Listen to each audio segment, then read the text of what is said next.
Okay, we're live. All right, everyone. This is Sabria Morris here, and we have Andre Hatchett with us. And I thank you for your patience. We had a couple of technical difficulties, but we've overcome them. Yes, we did. Yes, we did. How are you? I am doing well. How are you today? I'm doing great. Thank you for having me. I appreciate it. No, I really appreciate you. And I was telling my daughter that you were the first one to say, let's do it. And I so appreciate that. No problem. One thing I recognize about you is that you are about Black people and you are about business. So that passion for our own, I'm right there with you. So I appreciate it. Thank you for the compliment. Absolutely. Thank you for the compliment. And you know, one of the reasons why I said yes right away, because I had a typo on my flyer and you told me about it a few weeks ago. And I oh, this lady's nice. Yep, absolutely. Yeah, so I remember that. So thank you for that. Thank you for remembering that. Awesome. Absolutely. So it pays to be nice to people. It sticks out. You get what you put out in the world, right? You do. You do. Absolutely. I believe that. And so with the one thing I want to start off with, I told you that we had a little situation, right? And I'm here at my mom's house with my baby, so you make him my grandbaby. That's cool. Overlook all of that. Hey, baby. You know, and then the ability to be able to do that, to pick up and go see about your people when you need to. That's huge. For that, absolutely.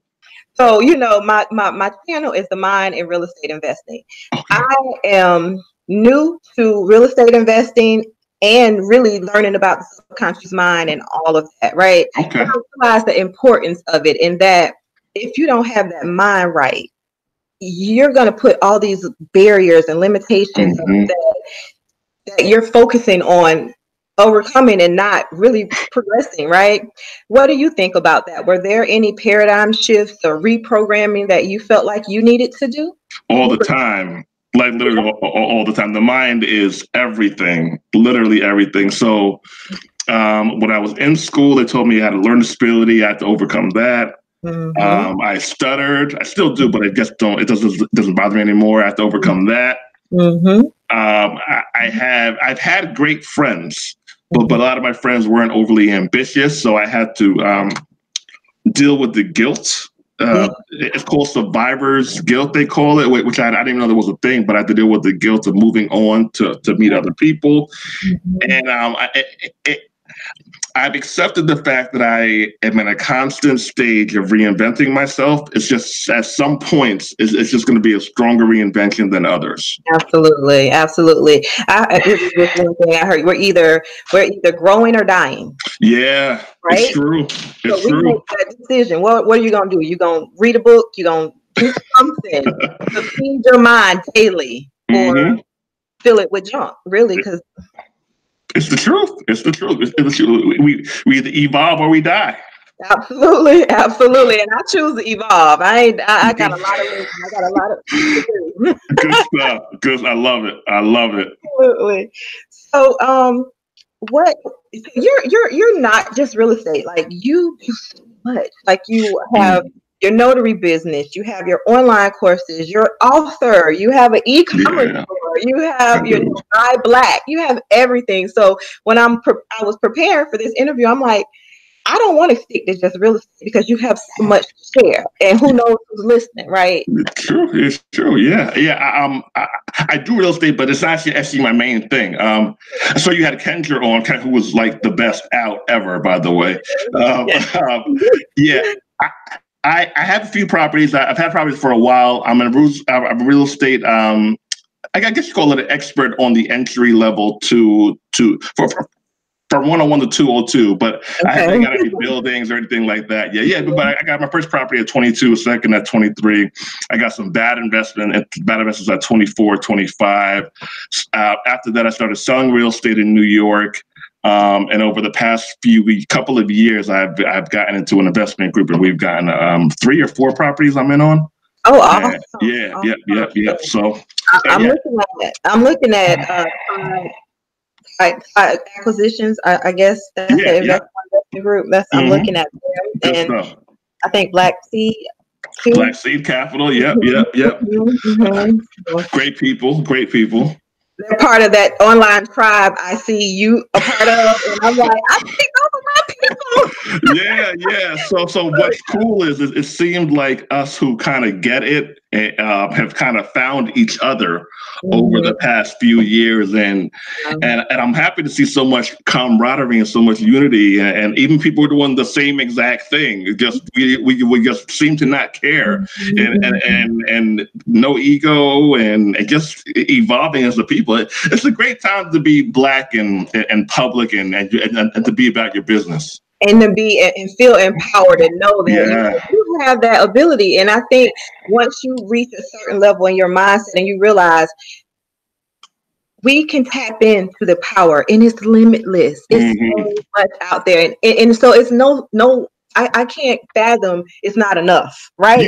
Yeah. Where we come from, who we come from, what runs through us, the source, right? And I ain't gonna go all there, but but when I think about that, I'm like, how you will never succeed if you try to say, I'm gonna keep this to myself because I want.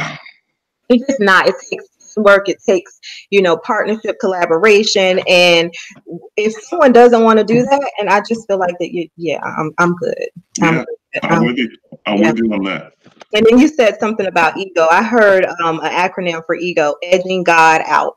It's deep. And that's exactly what happens. You get so big headed, and you just think, you're looking at your own power without even tapping into the true source of power. It can destroy you. I've talked to people recently, and they felt attacked by people who didn't even know who they were. I mean, literally, I'm like, no, like they don't even know that they don't even know who you are. And I'm not saying it as an insult, but if we allow ourselves to stay in our own minds, we could think that we are bigger than we are, and it usually backfires. Yeah, absolutely. Yeah, I think we do need bravado sometimes. Sometimes we got to feel like we're that dude or that lady, and we could take over things. But when it overtakes everything, it's usually downhill from there. It is. It's when you get to a point where you feel like you can't be taught, or you can't be taught, right? Yes. One thing I was reading in a book, it was like this man who went to this, ancient Indian teacher, right? And he went and he dominated the conversation and just talked about what he did and what he knew and what he, was. And then the teacher said, well, would you like a cup of tea? And he said, yeah, I'd like a cup of tea. You might know where I'm going. And then he poured the tea in the cup, flowing and just going all over this man. And he's like, what are you doing? He was like, if your cup is full, you have no more room. Wow. In other words, he needed to shut up and listen and be fed, right? Wow, that's deep. That's deep. I thought so too. All right, I want to back up because I know who you are. I've been following you, but a lot of people, I'm starting my channel, but congrats on the start, by the way. Congrats. That's the hardest part. Most people don't do it. So congrats. And this right here, man, I was paralyzed about, I don't want to do this. I don't want to get in front, like all that for a minute. But I'm like, in order to get where I got it, I'm going, not where I want to go, but where I'm going, I got to do it. You got to step out that comfort zone. You got to you got to do it. So for the people who are following, can you just tell them who you are and give a little bit of the background, and then they can follow along with the conversation a little better, maybe? Yeah, cool. So Andre Hatchett, hey, everybody watching. 37 in April, longtime entrepreneur. Like, I'm one of those old school people who sold candy and lemonade and shovel snow when I was like 9, 10, 12 years old. Me and my friends sold candy together.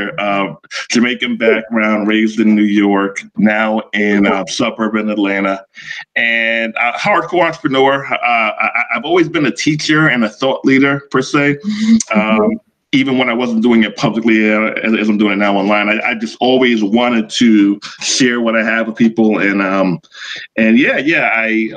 own some properties and joint venture on some properties, several online teaching academies. That's my main source of income for the past, but main source of income since 2015.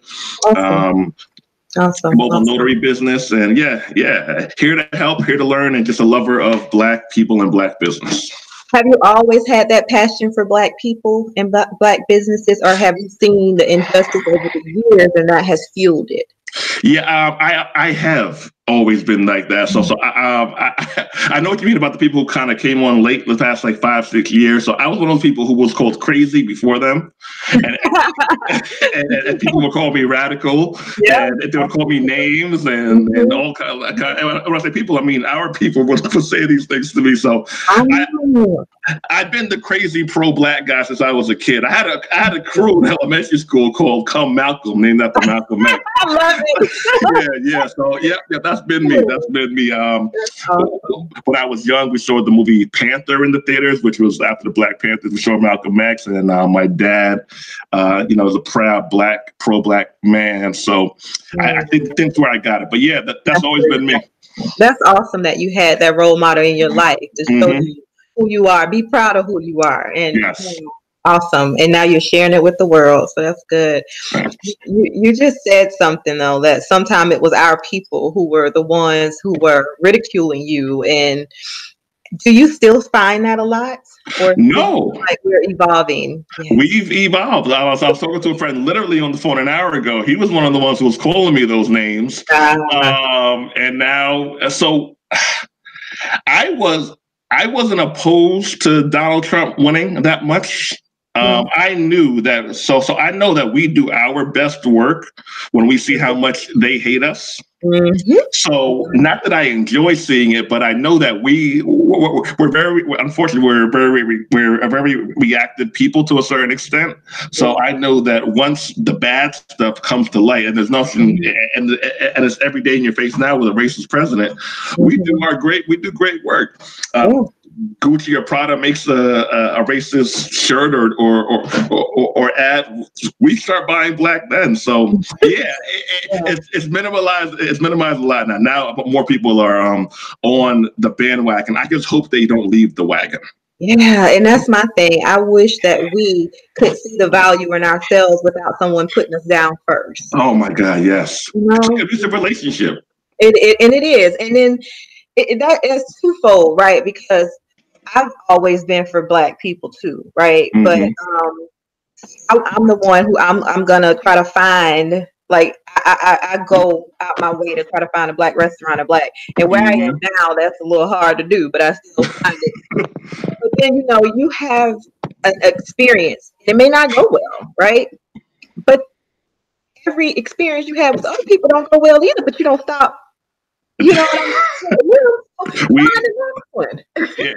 It's like I compare it to the dating analogy of the younger 18, 17, 20-year-old lady who has the guy there who likes her, who takes care of her, everything is cool. But she has the other guy, and when the other guy acts up, then she calls the other dude who was nice, who was a gentleman. I'm seeing it now more consistently, and we have made a lot of progress. Here's what's tough. Being a visionary is hard. You know why? Because you see all this stuff and people call you crazy, but you know you're right. So you gotta wait 10 years so everybody catches up.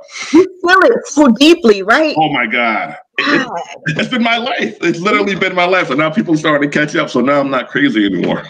Well, I admire the fact that you felt it and you moved on it. I felt it all along, but I'm really just moving on it. I've tried some things before; they weren't successful, or out of fear. Right, for a long time, I was a single mom.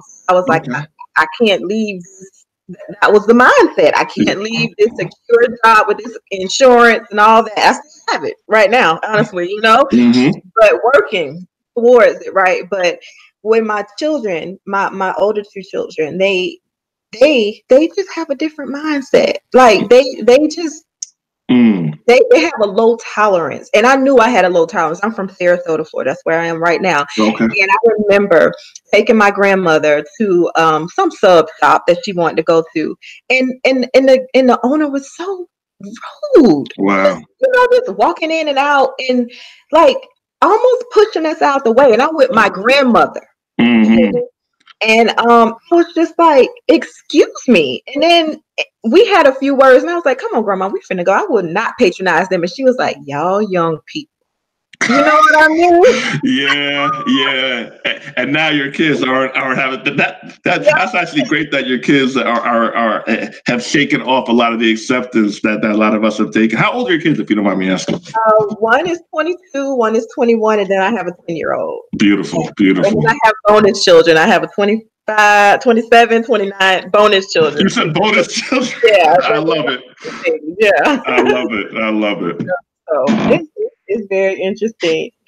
So let me ask. So when you start your day, like, how is your day feel? Are you a calendar type person and you have your full day scheduled, or you play it by ear? How does that go? Yeah, so for a while, I was probably what you would consider a free spirit, more of a free spirit, less organized. I let all that crap go. I realized you could be freer once you have more structure. So it's kind of been an internal battle that I've been working on for the past 5 years or so. And I got really good at organization within the past 2.5 a year to 2 years. I got really good. So calendar, days planned. I've started working at a weird time. So like about 4:35 in the morning, I started working till about 7 or 8. Then I take a nap. And then I go back. I need one by then. But my mind is so clear in those early morning hours. I don't know where it came from or what. Maybe it's me getting older. I don't know. I'll take it. But I started to get a lot done during those hours. Yeah.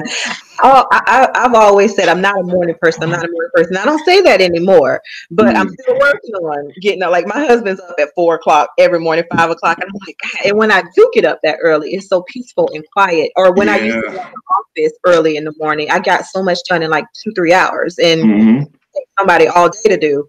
But so yeah, I totally agree with that. And for organization, like that was key. Like you get more freedom when you know what you have to do, right? When you have it all planned out, it's not like I got to remember, and you dropping the ball here and left and right.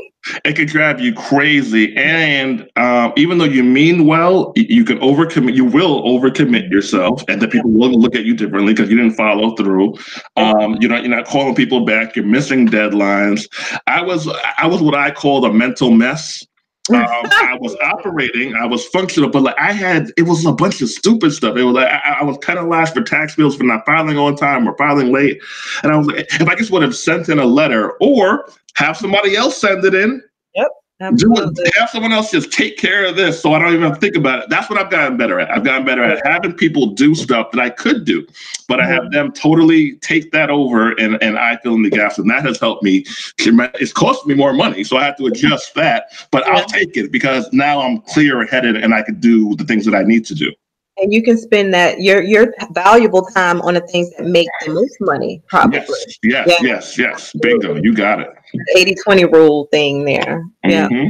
True. So how big is your team? Do you have a team of people, or are they? Yeah, it fluctuates from here to there. So I have a bunch of people who you might call subcontractors, interns, or so. Web designers, editors, copywriters, email marketers. I think now we're probably from consistently 7 to 11 people. Awesome. Yeah. I love that. I can't wait to get to that point where I can get back in those terms. Yes. Opportunities. Everybody wins when that is the pleasure. You win because you're able to have more time and more focus and more energy to do other stuff, and they win because they're learning a skill set and again growing their business. Everybody wins. I love it. And getting the opportunity. Bingo. Absolutely. Yep. Absolutely. That's awesome. So you said the main source of your income now is the online classes? Yeah. That's been the main source for the past few years. The notary school, the real estate school, and I have a passive income school, and I have accountability group which is growing rapidly as well. You got a lot going on. I got a lot cooking. That's awesome, though. I love it. And you're an author. Yeah. I wrote 2 books. I wrote 2 books a couple of years ago. Own or Be Owned, The Black Man's Guide to Wealth Creation in America.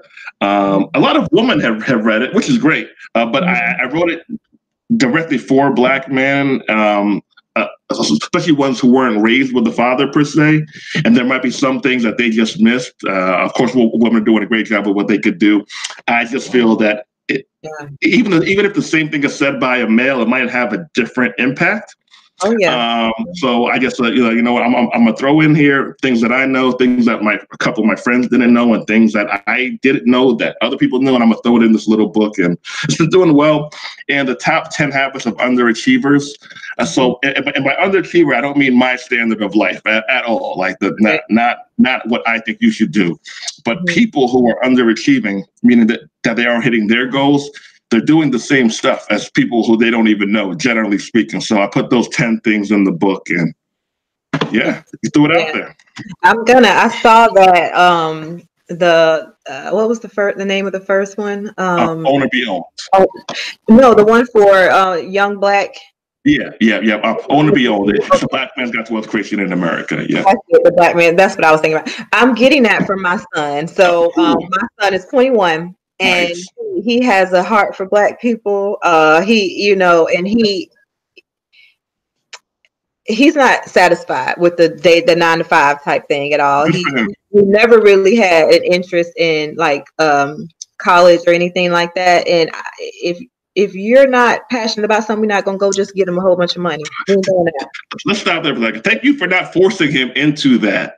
We got so many parents, they force their kids into going to college so they can tell their friends that their kids went to college. You got it. That makes you feel accomplished as a parent. Yeah. And for a period of time, I was there because I've got my BA, my MBA, PMP, like all this kind of stuff because I was just trying to figure it out. I got these babies. I got to make some money. I need, you know what I mean? And I got into the trap. When I say the trap, I paid off my undergrad loans, then went back and got an MBA. And I got like the max of the loans because I was trying to live. For one, I bought a car. I needed a car. Like I was doing what I needed to do. You know, it's just what it come down to. But now I'm paying all that back. And I'm like, and a lot of it I didn't need for what I do. Like I could have done what I did. I'm a project manager, and I could do what I do now with my BA and a PM project management certification. I would have been fine. It was for me because I thought that made me accomplished. That made me mindsets. But and there are worse places to be than college. I think it's a great place and it works for a lot of people. But the forcing to go to school, and a lot of us want to go to the schools that we can't afford and our kids can't afford. That is bogus.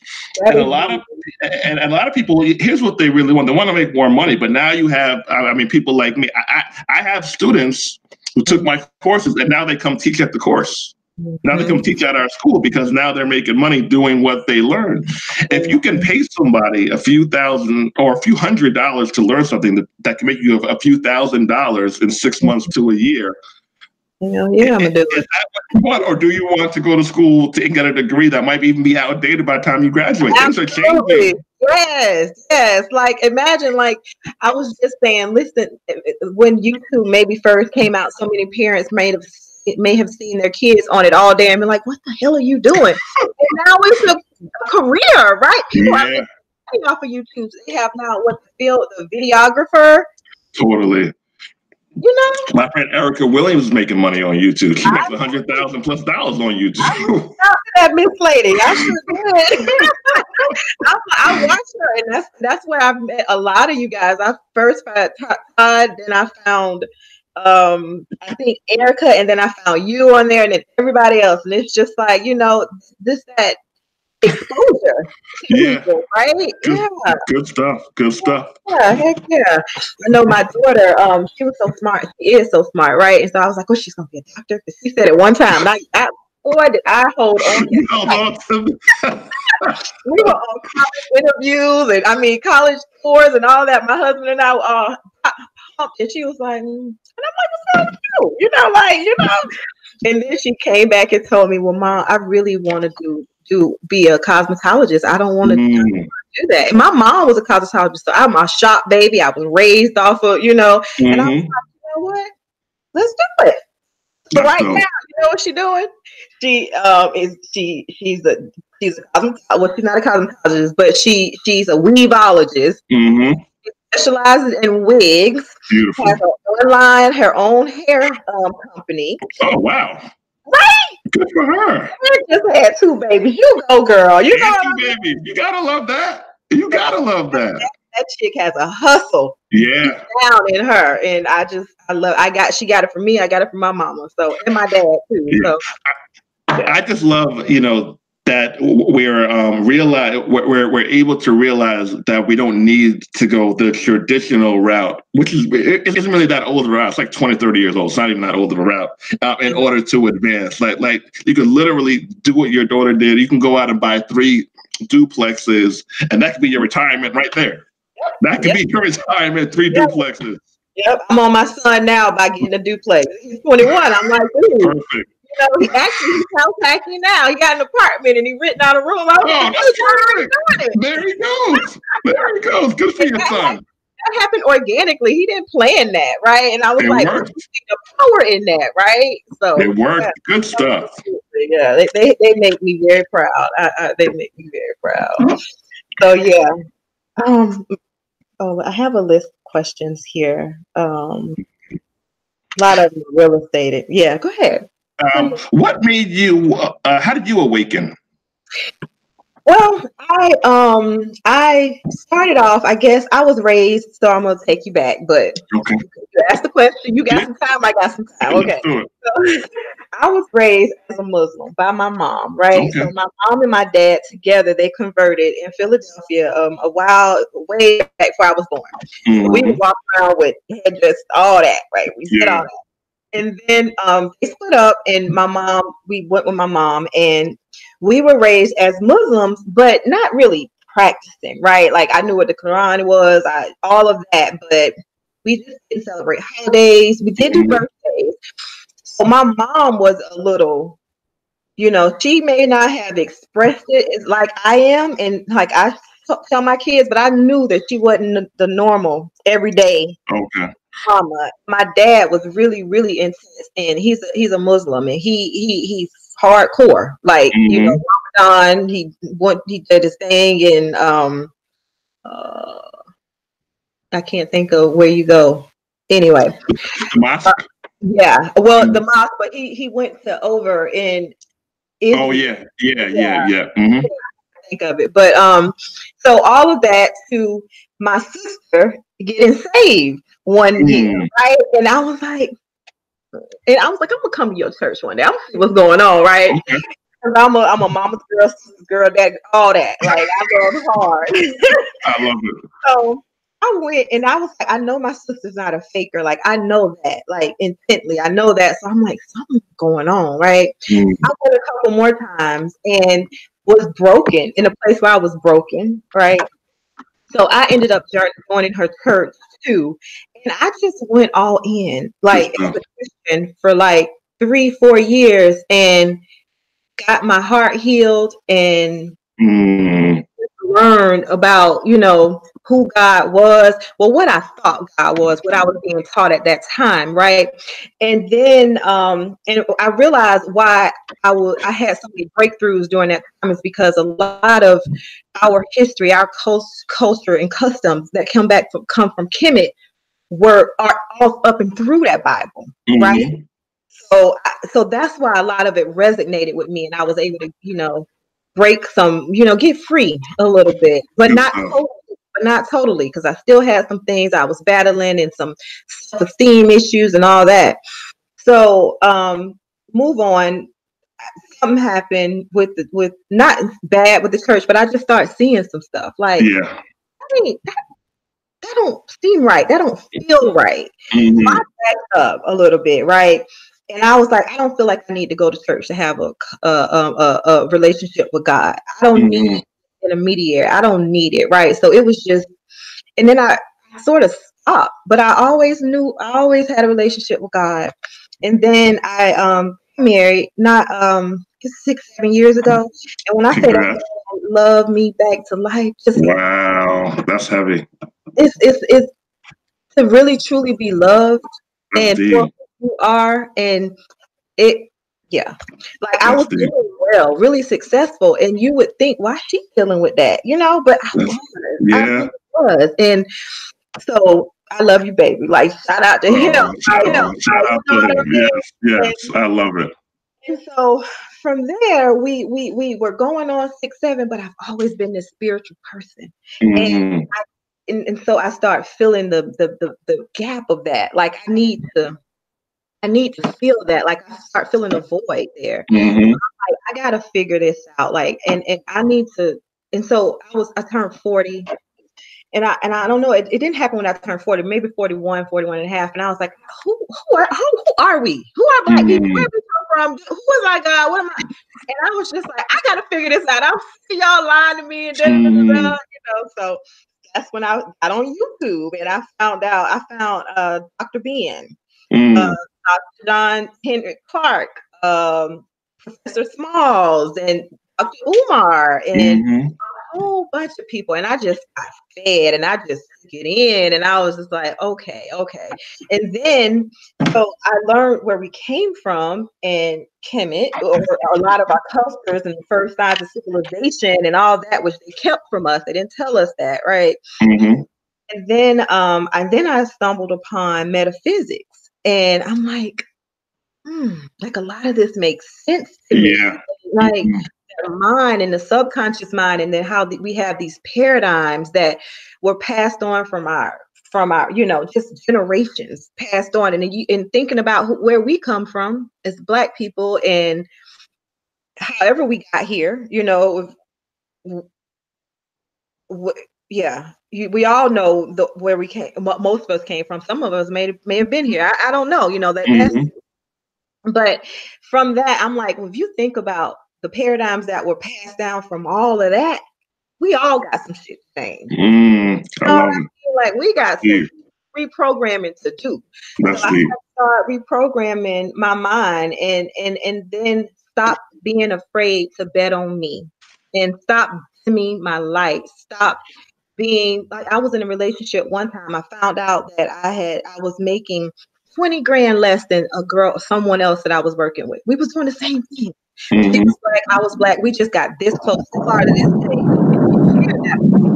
And so I fought for that. I fought for raises, right? Also raises, got one for 5 grand, got one for 10 grand. So I was worth it. They saw that and I fought for it. But then I had to tell myself, I had to stop thinking what you can't do, right? And stop limiting yourself and go. Oh no, where I was going was that the relationship I was in at that time, I couldn't even share that with that person. Oh wow. Because it would have made him feel a certain way. That's some shit you got to get out of, right? Yeah, that's not. If you can't share healthy news or bad news, it's not a healthy situation. I'm with you 1,000% on that.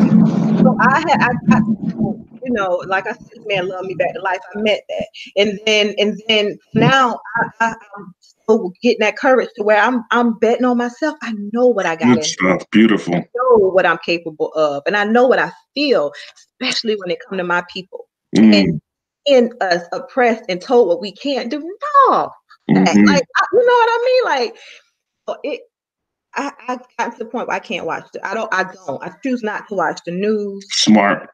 And I was, before I was so outspoken about how in 2018, like it started with Trayvon Martin for me. I think that's really what it boils down to, where it started. When that happened, something clicked in me. Like, because I had a son at that age, you know what I mean? And for you to be able to just, it enraged me. And then every time you look, it was more and more. And I was so angry and I had no way to channel it. But then I still had to go to work with these people. Yeah.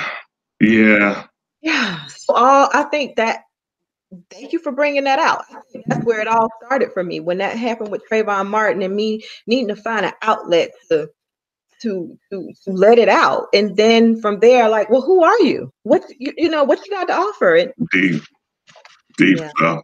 Thank you for sharing. Yeah, thanks for asking. I mean, it's just like, Yeah, and I get on people's nerves. I know I do. Mm-hmm.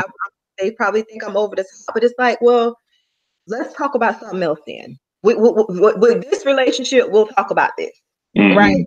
Mm-hmm. But Yeah. what I won't do is stop becoming who I feel I am, or doing what I feel like I'm supposed to be doing here on this earth. Love it. Love it. Yeah. So yeah. So have you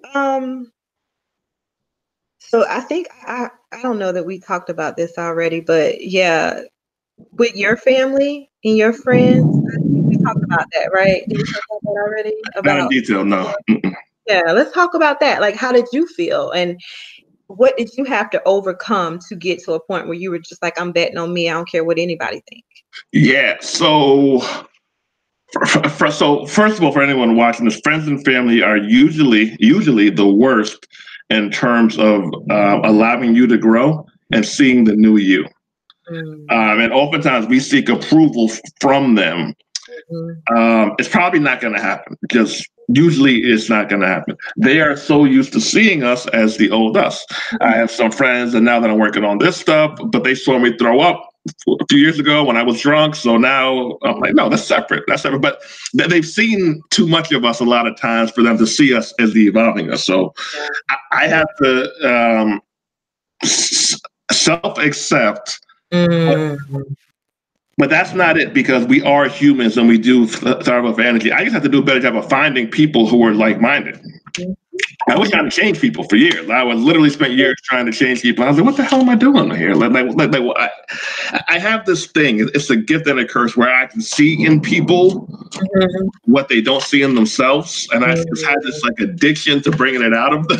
And I said, you know what, this is a good thing, but let me channel it to people who actually want to grow or start it. Yes, or open to it. So that's why I'm a great coach, because I'm able to just drag out and make sure you do what you want to do to hit the next level. But yeah, it was tough. It was tough because being looked at as the crazy guy, because so I'm not just pro-Black, I'm pro-entrepreneurship too. And even 36, so even 7, 8, 9 years ago, it wasn't as trendy to be Black and entrepreneur, be Black entrepreneur. Like it was not. Like you were really an outcast. Now it's become more popular, but I had.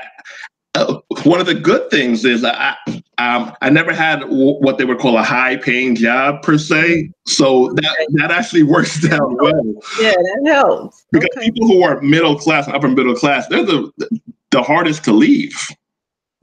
They're the hardest to leave. So, you have that vacation time, got those sick days, you got that 60, 70, 80, 120 a year. Like that's a nice, medium point. So for me, bonuses and all that stuff, and the camaraderie at work. So for me, making 30, 40, 50, maybe even 50 a year, I was like, I'm not making that much money anyway. And for my notary company, this is one of the good things I did. I started the business while I had the full-time job. That was genius. And I did a part-time, and I was like, okay, if I'm making $100 a day at the job, if I'm able to make $80 a day or more, I can live. It won't be with a lot of thrills, I can live. So I tested my proof of concept before I left the job. And I haven't had a full-time job or a part-time job since I was 28 and 36 now. Yeah. Congratulations to Thank you. I appreciate it. So what sacrifices do you feel like you gave up to be who you felt like you wanted to be? Great question. I had a lot of nights and days where it was pasta and sauce, no turkey meat. Had an older car for a while. Didn't seriously date for it seemed like a year and a half, 2 years. And I could have, but I just didn't want to be the broke guy dating. I didn't like it myself, to be honest. I didn't like it. Even if they would have been down with it, but every time we got to arguing, I would have probably been hearing, oh, well, I paid for this. I'm like, well, I don't want I didn't even want to go there with myself. I just know that I need to take. So I had to reinvent myself a couple times over, because as an entrepreneur as well, sometimes, I was doing too many things at one time. I had to stop doing that. I had to focus on what was working, even though I was more passionate. Here's where passion kind of can backfire on you. I had things that were working, but I wasn't overly passionate about it. But I needed the money to live. Then I had things I was passionate about, but weren't really working. I had to just have an adult moment and was like, yo, I can't do that now. I cannot do what's not working. I chose to be an entrepreneur. I didn't choose to follow my hardcore passion per se. I focus more now on back end passion. If I do this, even though I don't really want to do it per se, but if I do this, it will get me here. And that's what I really want to do. So yes. So it's constant evolvement, constant reinvention, constant self-assessment. But it worked. It's working. Yeah, it's definitely working because you are doing your thing. Yeah, you make me proud, and I when I reached out to you and a few other people, I said in there that you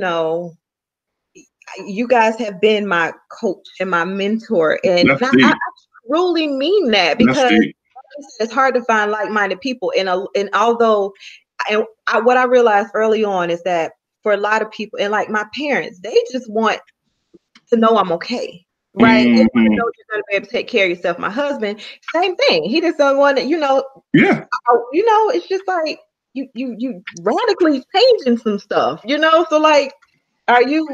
I'm risky. I'm one of those one. My husband and I got married in 4 months. That's how good stuff. Good stuff. Yeah. I am. But so it's just like in all of that, God, I just lost my train of thought. Taking risks. It will come back. Yeah. Taking risks. Yeah. But just knowing that you have to step out there and do what's in your heart to do, and know that even though people may not see it right away, I know I was saying that for my family, my friends, I knew I had to do it. I knew I need to make a deal first. You know what I'm saying? Before I get them to believe in it, which I'm still working on that first deal, but that's okay. It's gonna happen. Yeah, it's coming. It's a numbers thing, and I'm in it. We're in it. We're doing it, so it's bound. It has to. You know what I mean? It has to happen. But just continuing to just not need that, but it is something you want, right? And it'll come. But in the meanwhile, I'm gonna, you just gotta keep boosting yourself up and knowing that you're the support system you really need, and that sometimes you have to go out your circle to find those like-minded people. You usually do. Yes. Usually do. Yes. But they're out there. They're out there. And are excited about you coming out here too. Yes. That's your heart. You want to see us as people rise up and come into our power and our own, and it's a beautiful thing, man. Yeah, it is. It is. So I saw your video. I'm black, y'all. I'm black, y'all. So funny. Yeah. I was like, okay, I need to go out there and get me some of the spices. I need to go get me some of the detergent. You got to get it all. You need the spices, the detergent. What I have, the water too, that alkaline water. I didn't see where to order that. I'll send you the info. I'll send you It's an Alkaline Life. It might be something, alkalinelifesomething.com. But yeah, is it on the bottom? I'll send it over to you. Here it goes. Alkaline Life. Yeah. Yep. Okay. I got alkaline water, and it was a black lady who had an alkaline water line in Walmart, and I went to Walmart to try to buy it, and it wasn't in my Walmart. It was only in certain Walmart. So so the fact that they have that is awesome. And you're in Atlanta, right? Yeah. Mm-hmm. Yeah. Okay. So we're moving back to Atlanta within the next month or so. Oh, great! Yeah. I cannot wait. So I will reach out to you when we get up there. We gotta hang. Yes. Absolutely. So I just want to thank you for taking the time and coming on here today and just sharing with us and chatting it up with me, for accepting my invite and all of that. I just truly appreciate it. I appreciate it as well. Thank you for having me. It's an honor to be here. And congrats on you making those steps. Like you're doing huge things and starting with what you got, and it's beautiful. It's beautiful. Afraid and all, nervous and all. Not caring, but we're here now. So it just goes to show you. And someone's going to see this who's also nervous, but going, and now they're going to go. So it's a chain reaction. Yep. And I just take a lot of deep breaths throughout the day. It helps. So is there anything you'd like to leave the followers, the viewers with before? I would like to tell them to start, get fancy later. Manage your mind. If you want to do anything extra level, especially in terms of entrepreneurship and asset accumulation, you have to get your mind organized. If you aren't good at it yourself, that's fine. Most people aren't actually. Get someone to do it. Get someone who's going to hold you accountable, who's going to make sure you're following tasks. I speak to so many people who are smart as heck, but they are a mental mess like I used to be. And once you can identify that in yourself and see that, you can, the field is open once you get your mind organized. So please keep that in mind, and I'll see you guys soon. All right, Andre, thank you so much. I'll reach out to you when we get to Atlanta. All right, sounds good. Can we have a great day? Take care. Bye-bye. Bye-bye.